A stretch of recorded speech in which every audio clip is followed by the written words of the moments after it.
Hold my tongue never. I say what I feel. Look you in the eye. Never ran, never will. Hold my own destiny. Both hands on the wheel. In the darkness they found light. So at the top of your lungs scream, this ain't life. So when they move left, you move right. You move right. Hold my tongue never. I say what I feel. Look you in the eye. Never ran, never will. Hold my own destiny. Both hands on the Hey, welcome to Rabbit Holes. So, as an intro here tonight, I just want to welcome any new listeners, and I want to ask that you be sure to like or subscribe or follow whatever you do on the platform you're on. Working on a lot of interesting topics here at LUDE Presents. So, for anybody wondering why, well, this show basically it's have you ever been on like a 1 hour drive or a work lunch or whatever with someone you don't really know, or maybe you do know them, but the ones that you learn something, or maybe you don't. Maybe you laugh, maybe you don't. Well, yeah, these are those moments. So that's what this show's all about. So with that being said, let me introduce everyone to. We've got Nick Gordon. Nick is the owner of the Phoenix Press. He's a creator of comic books. How do you? Is it 2100 Samurai? Yes. 2100 Samurai, and he's currently working on Project Screecher. So that's kind of what we're going to talk about here tonight. We're excited to hear a little bit more about you in the industry and hopefully some laughs along the way. So Nick, welcome. Hello, how are you doing today?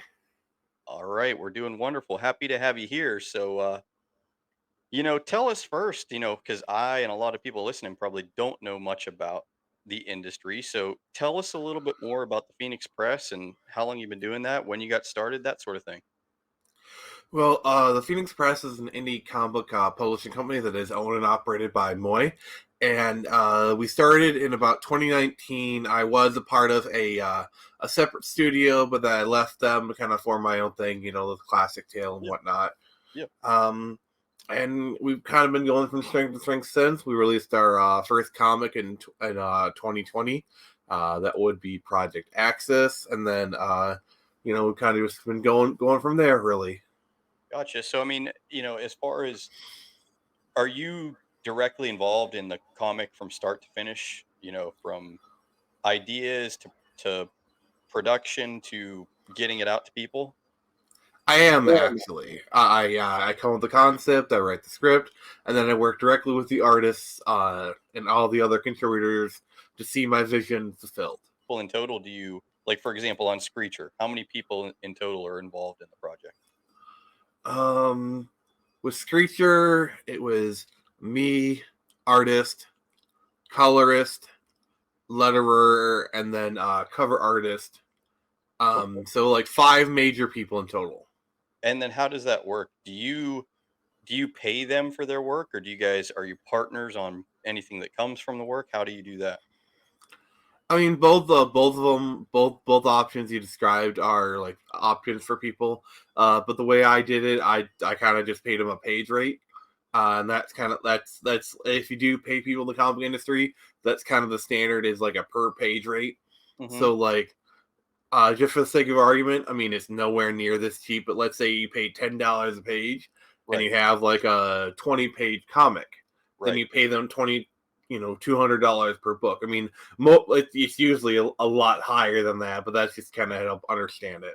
Okay. So I mean, I guess yeah, that's interesting because I'll be honest, we talk about art and things like that here, and one day I do want to do something with art, like involvement with like the audience and the artists out there, some contests or something. I don't know what I'm going to do with that yet, but so the people that create the cartoons, they draw them. Those are artists in this field. Yeah, I mean, there's kind of like different labels for it. You can kind of think of it like an assembly line kind of process. Like one person does one thing, they pass it off to the next thing. The Right. usual positions are writer, which is usually what I am. You have the penciler, which does like the initial kind of stuff. You have the inker, which kind of solidifies the pencils, kind of makes them more. The Hmm. colorist, if you have color in your book, which pretty self-explanatory, Right. and then the letterer is the one who adds like the word balloons and the captions Yeah. and whatnot. Yeah. Very. Some of the positions you'd have are editor.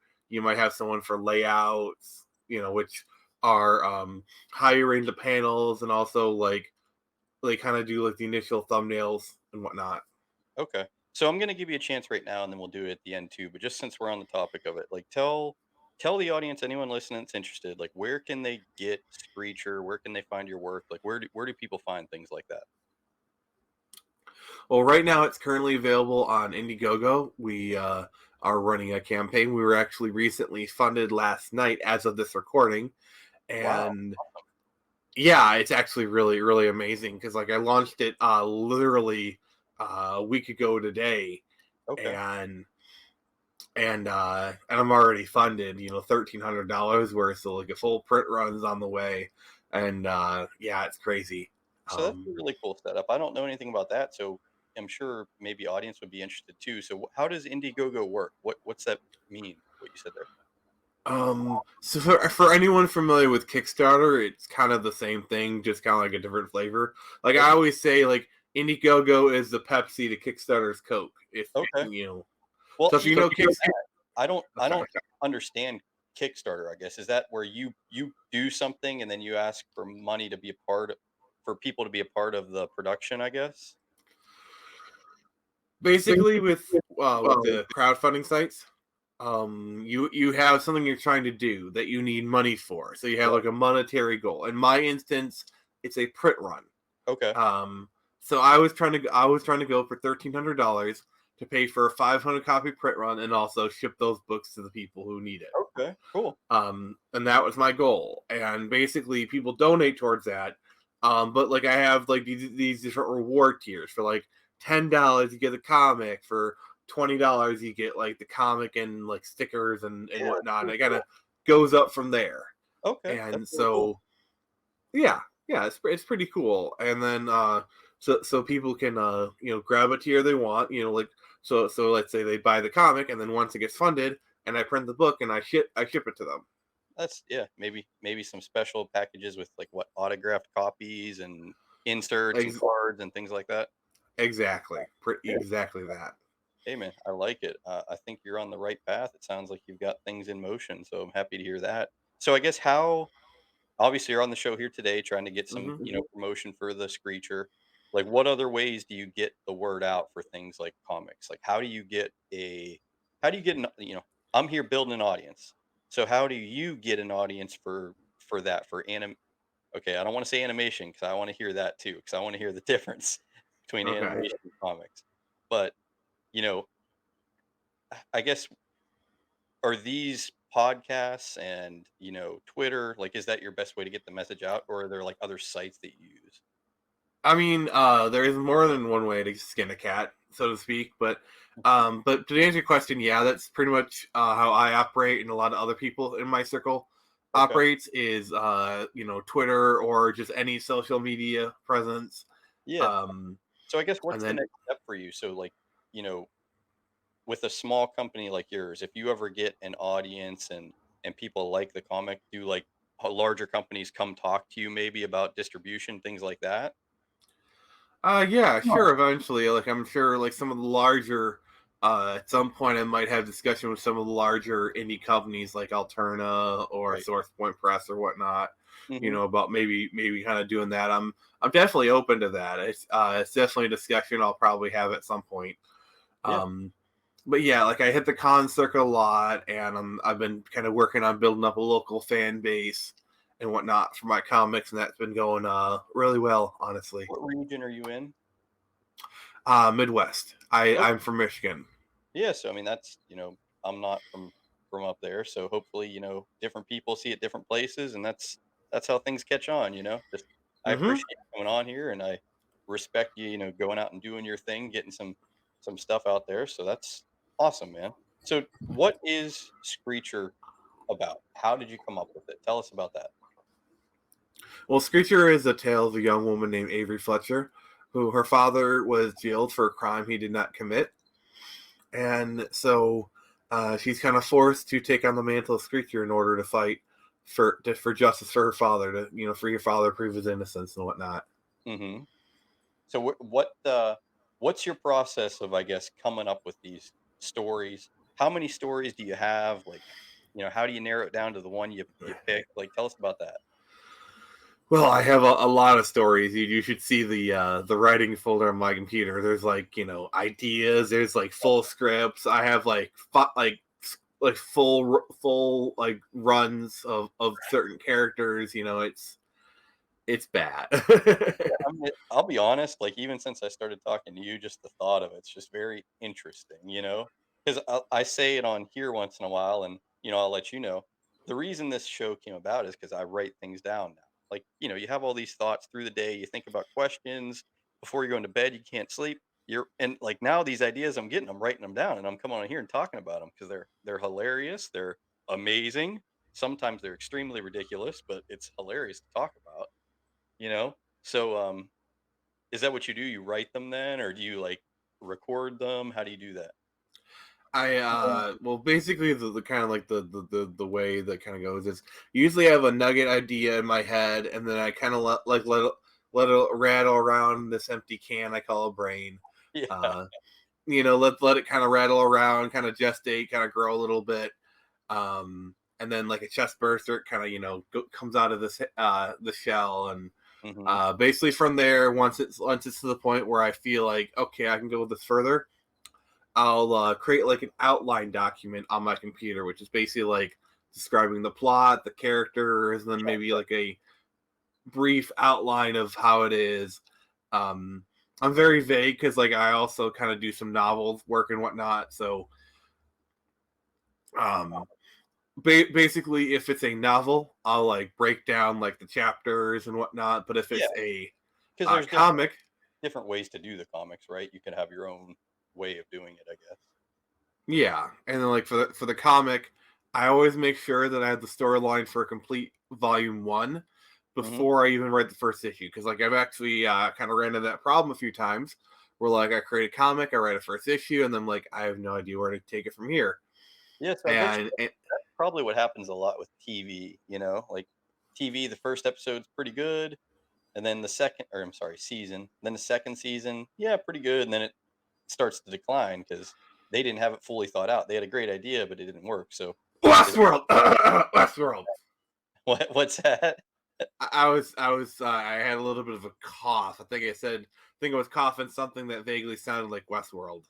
Yeah, yeah, that's one of the shows I brought up here before. Like after a while, I was just like, "What? I can't do it." Like you get so lost in these shows that it's not even fun to watch them anymore.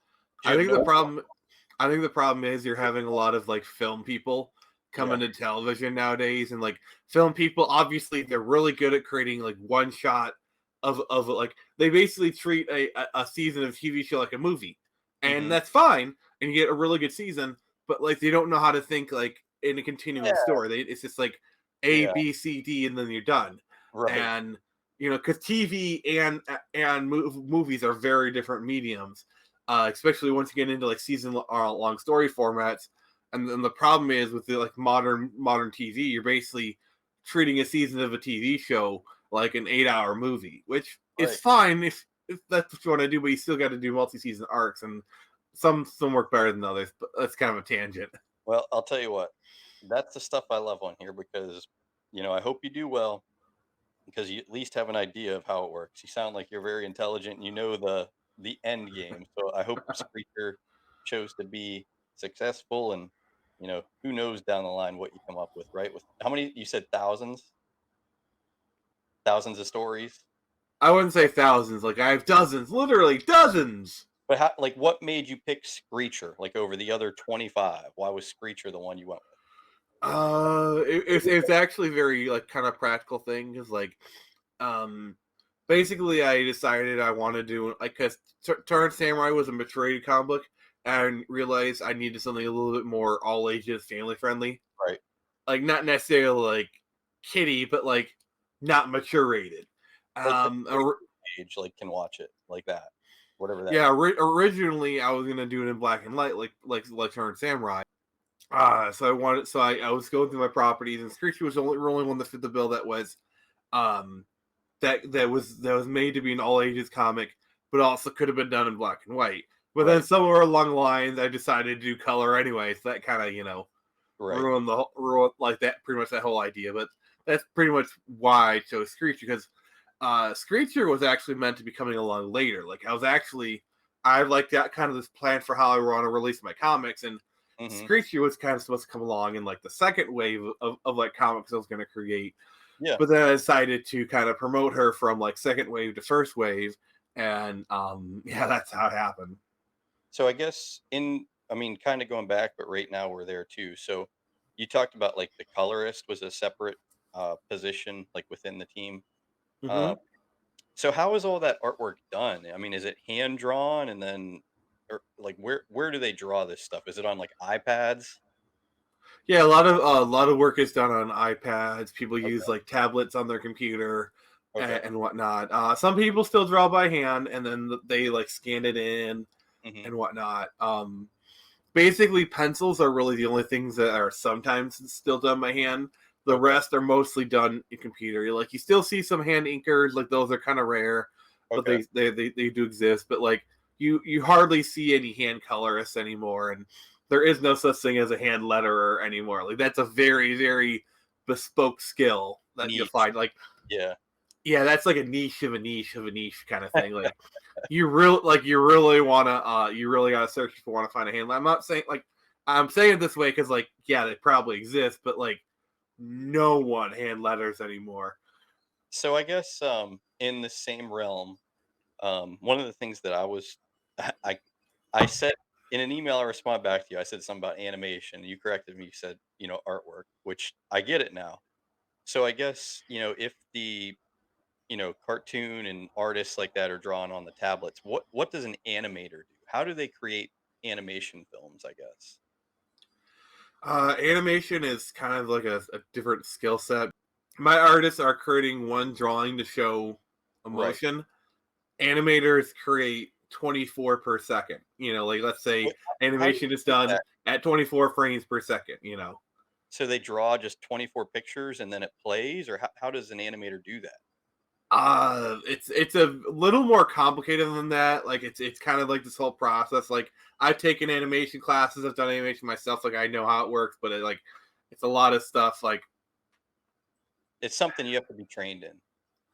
basically, I think trying to think like so. Basically, in animation, you have these things called keyframes, which are Yeah. like you know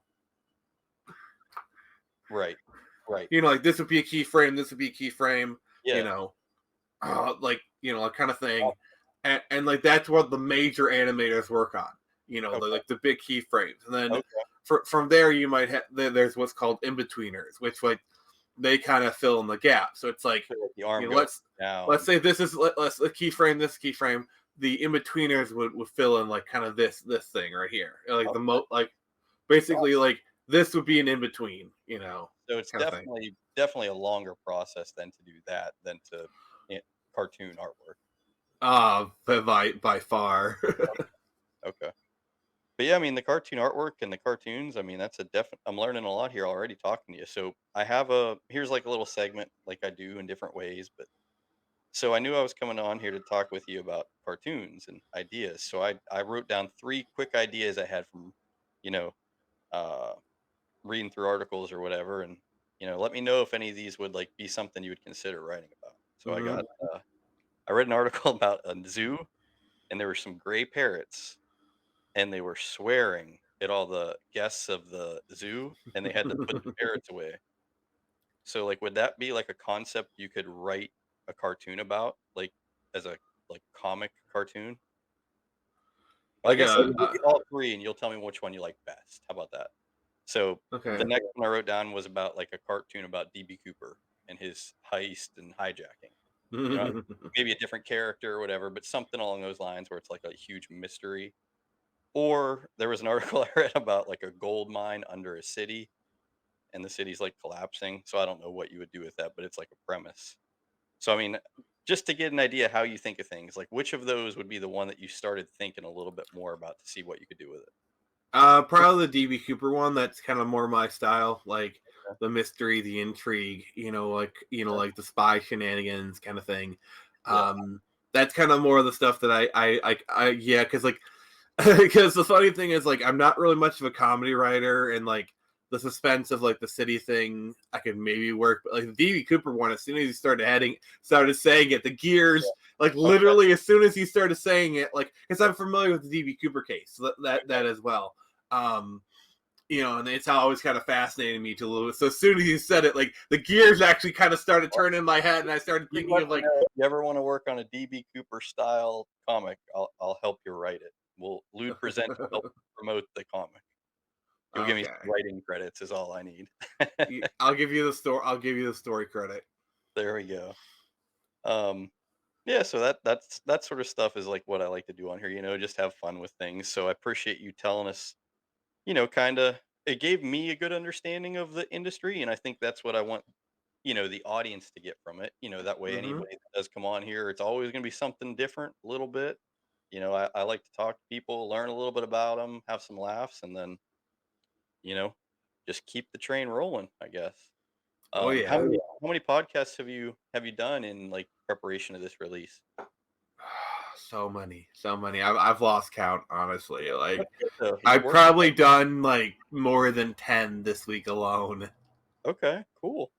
Um, yeah, man, get the word out. I like how you're doing it. Definitely takes another step to go that route.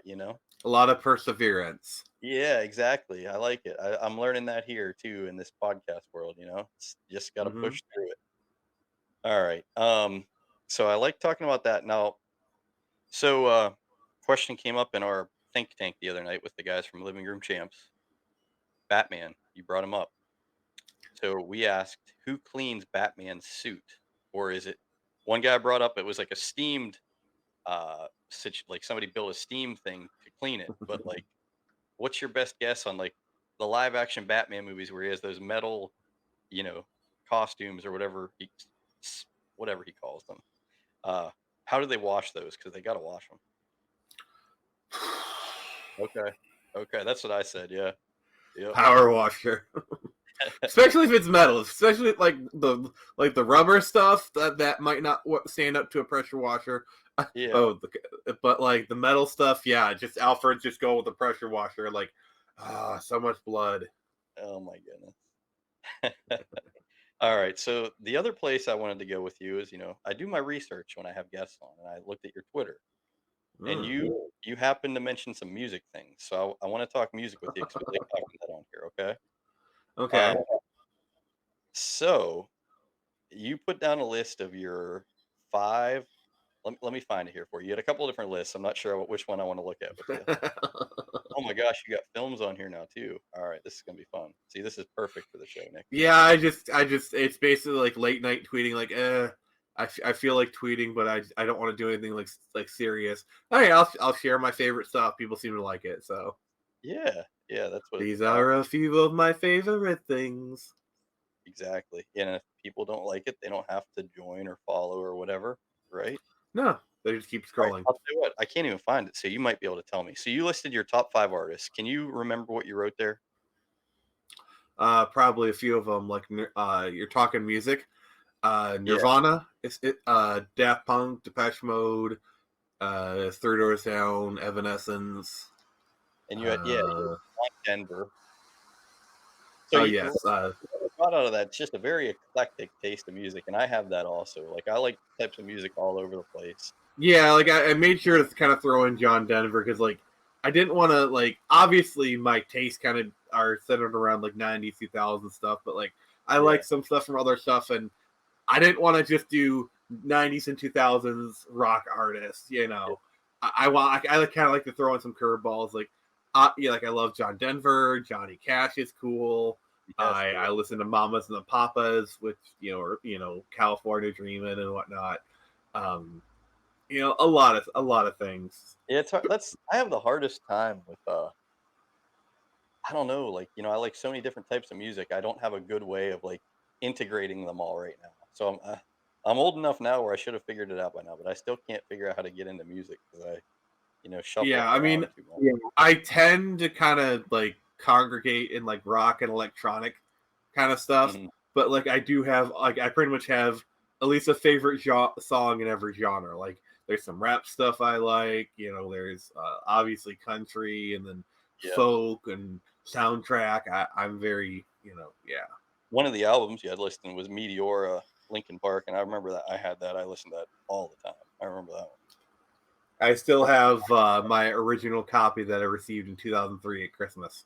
There you go. Yeah. I'm literally I'm leaning over at my CD rack. I'm looking at it right now. It's tore up. Like the spine is like tore up, but yeah, I still have it from 2003.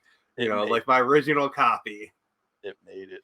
All right. So, you know what? I have another Batman thing that we wrote down here, which I don't know if it's humorous or not, and I might edit it out if it's like not appropriate. So you tell me this. But the one guy I was talking to said, "What if Joker's sidekick in one of the movies?" And not in the wrong way here, but like he said, what if he had the personality of like a Jeffrey Dahmer? Not in the odd things about him, but just his personality, like is portrayed in the new show. So Joker had a sidekick that was like the personality of Jeffrey Dahmer. Have you seen the advertisements or the new show on about him? No, I saw that Evan Peters was playing Dahmer, and honestly, he's a perfect pick for that kind of character because, like, for one, Evan Peters is a great actor, and for Jeffrey Dahmer, I think he is a perfect actor for that role. So Yeah, I probably need to check it out. Like, I'm actually a big fan of Evan Peters. So it's so his mannerisms and his personality is just so odd, so odd. So once you just take a like watch the previews of it, and then picture him as a sidekick to Joker, and I think you'll laugh because it's pretty funny to think about. It's a pretty good idea he had. wow. We did trivia, and I don't know if this is true, but this is what somebody told me. So you can probably say yes or no. What's Mario's last name? Mario. It is, yeah. So why is that? That is so odd. I think it's if I believe correctly, they said that in like the Mario movie, like the late '90s. It's like, oh, I'm Mario, and this is Luigi Mario. Okay, so it came from that. Okay, cool. So there never really I'm not. was. That's what I believe it is. I'm not saying I'm right or wrong. It's just what I Yeah, believe. in that case, that maybe it never originally was, but now it is, or something. Who knows? Yeah, like a lot of continuity is affected by TV shows. Like, for example, did you know the Batcave first showed up in the Batman serials? And No. kryptonite, like the very concept of kryptonite, was invented by the Superman radio serials of like the late 30s, early 40s, because like the person who did Superman did it literally every week, all year round, and he got 2 weeks off a year. So what they did is like, so the reason my voice is different is because I'm affected by kryptonite, and that's how they explained away.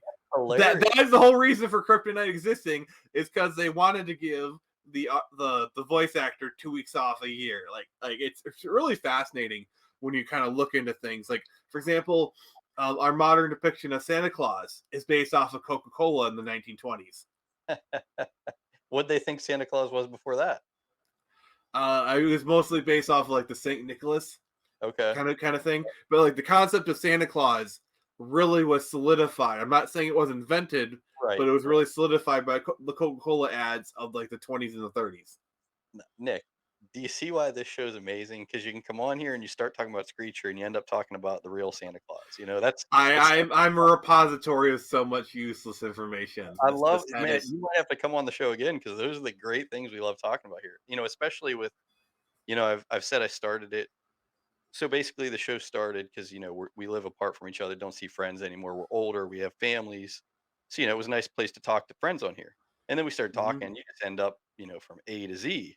And then when I started talking to people I didn't know, you start making, having fun, laughing, and learning things you never even thought you'd learn. That's why it's so fun to A, do the show, and B, hopefully for people to listen to. That's what I'm going for. Cool. So we're still on video games. I wrote down another one. I saw you posted about Grand Theft Auto. So I remember I played the old ones. I haven't in a while, unfortunately. I kind of got away from video games, but I remember on the old ones, I could never beat it. Could you beat it? Can you beat these games? And I mean, can you beat them? Have you beaten Grand Theft Auto? I haven't, but like lots of other people have. I enjoy the games, but the older ones, I always found the controls a little bit finicky, and like nowadays they're really hard to go back to for me. I love GTA 5. The controls for that are just like rock solid. It's just like it's really easy to control that game. And I love playing like GTA 5. We got like 500 hours on the Oh, Steam version. Most of them playing GTA Online, but still.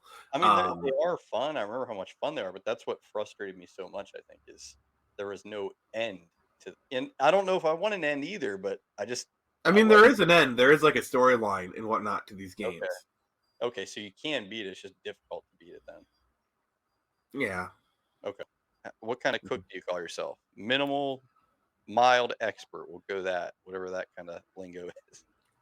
I'd probably say mild because like there is some stuff I can cook. I'm not like this famous sans fancy gourmet chef. Like any single male that lives alone, you tend to have your few dishes that you can cook that you can cook So I pretty know this decently. man. This man was me at one time. So I know that when I was that age and I was, no one in the house, I had these go-to things I'd make and I eat leftovers for multiple days. So for the lewd cookbook, what is that dish that you just love making, you eat it over and over? And you're the best at. You would say you're the best cook of this thing. Let's see here. I make pretty good tacos. I can pan fry some burgers. Scrambled eggs. All right, so pretty basic. I'm not gonna lie to you, pretty basic. But tell me about those Yeah. tacos. How do you make them special? How are they special tacos? Just like the season. I'm really big on adding things to stuff like I'll put like different types of seasonings on like the mac and cheese or like Mhm. the burgers. Oftentimes, what I'll do is when I pan fry them, I'll put like either lemon pepper, seasoning, salt, or kind of flip it over, rub it in a little bit. Mhm. Um, and then obviously put the cheese on it, right before you're done. Or like I'll butter up the bun and then kind of grill that in the same pan. So like I put a few extra touches on it, Gotcha. you know. Or like if I'll do the mac and cheese, I'll like throw in like taco sauce. I'll cut up some bratwurst, like Yeah, you said, basic, but I try to add some flair to it. yeah, similar to what I kind of do. I would say, I mean, no, my wife's a very good cook. I'm okay, but like when I'm okay, it's like more of like adding to things. I don't like doing it from scratch or anything like that. Yeah, basically for me, it's like anything you need to put in an oven, I can do. I think the most complicated thing I've ever made is I made a cake once, and it actually turned out pretty good.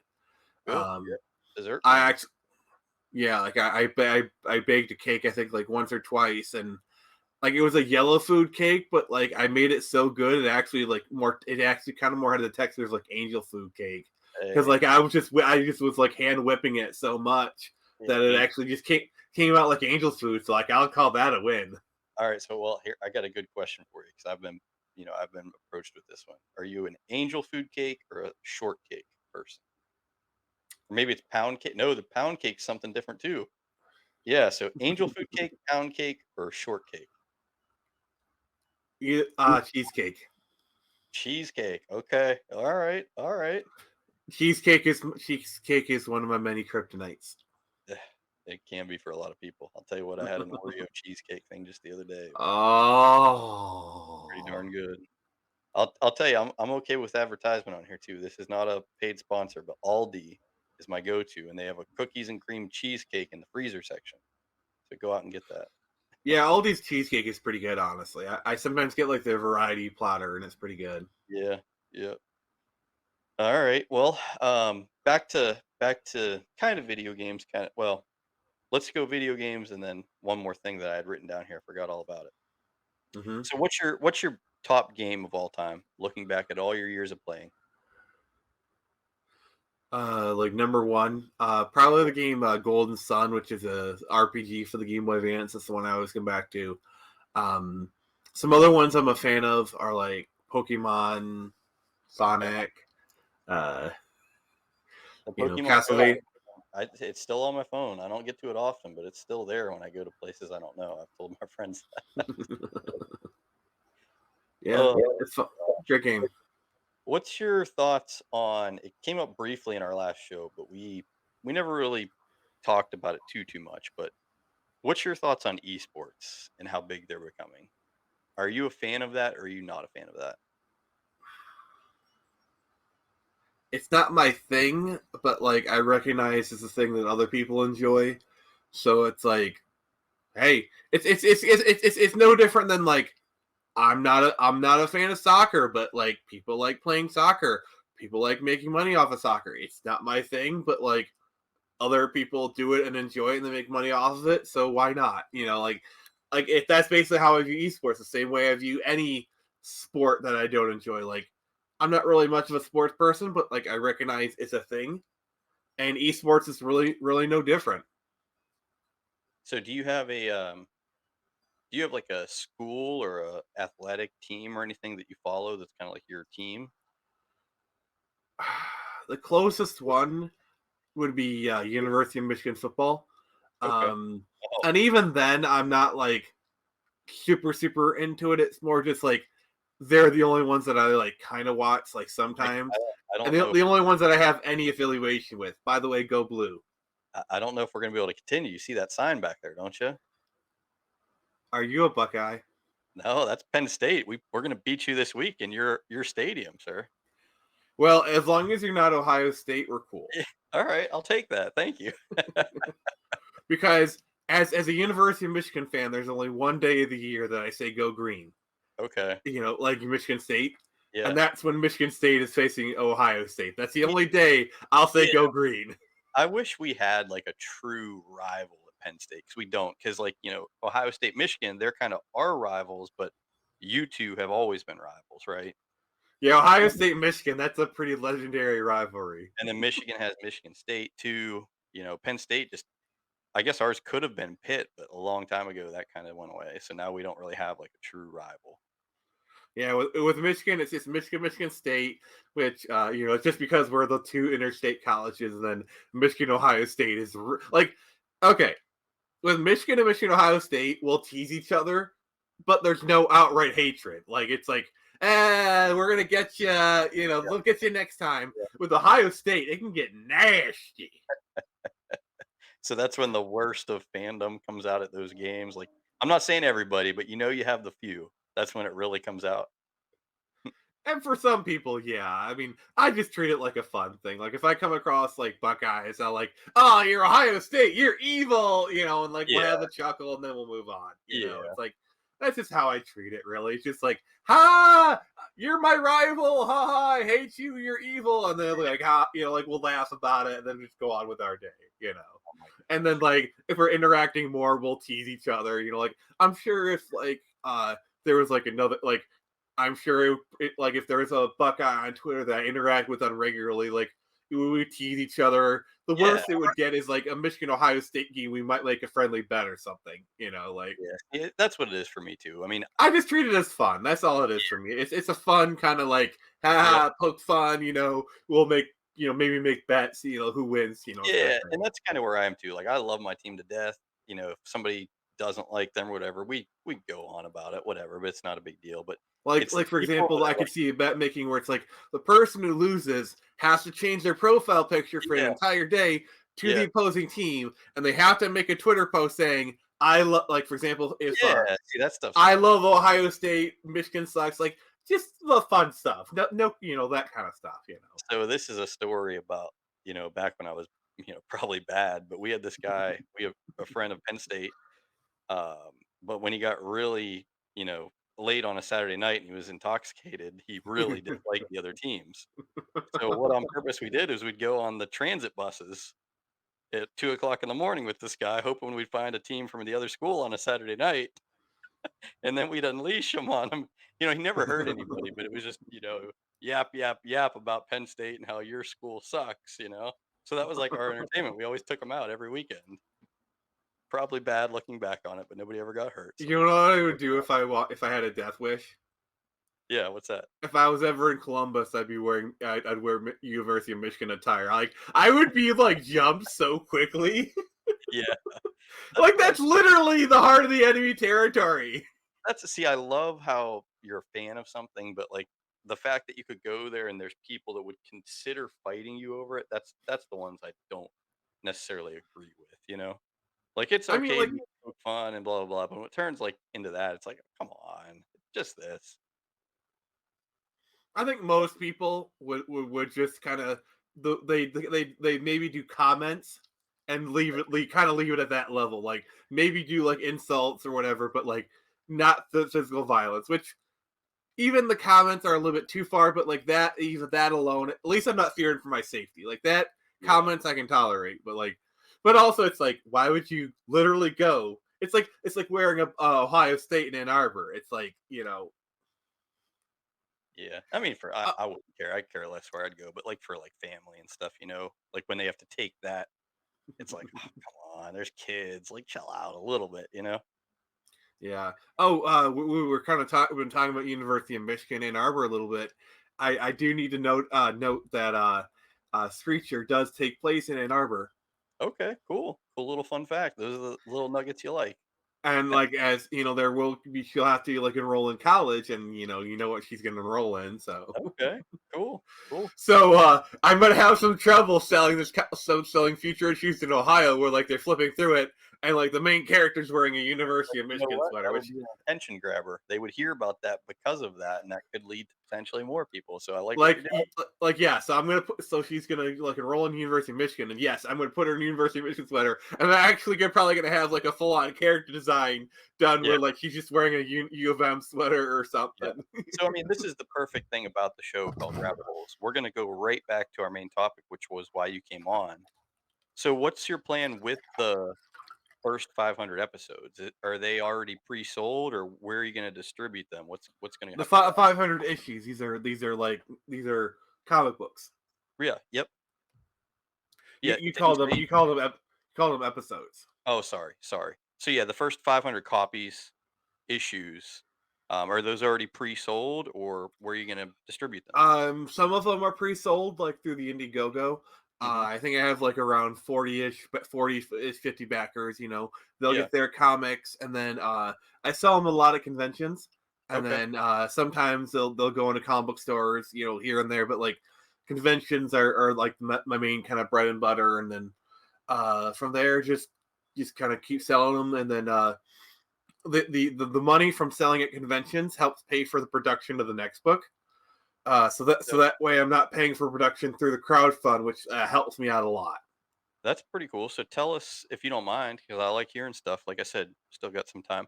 Tell us about the convention circuit or scene. Like, how often are you on the road? How long do they last? That stuff. Well, I've kind of limited myself to my local area. Basically, I have like a sphere of like 1 hour drive. Okay. Uh, if it's if it's something like a 1 day con, I might extend it to like an hour, 2 hours. Right. Because like my Yep. big thing is anything over an hour, and if it's a multi-day con, I'm gonna have to get a hotel room, and then my expenses go up dramatically. Yeah, you're a businessman. You understand. Like for example, let's say it's a 1 day con in Lansing. Yeah. That's like an hour and a half to 3 hours. But like if it's a 1 day con, I can just go up there and come back, and sure it'll be a pain in the butt, but it's doable.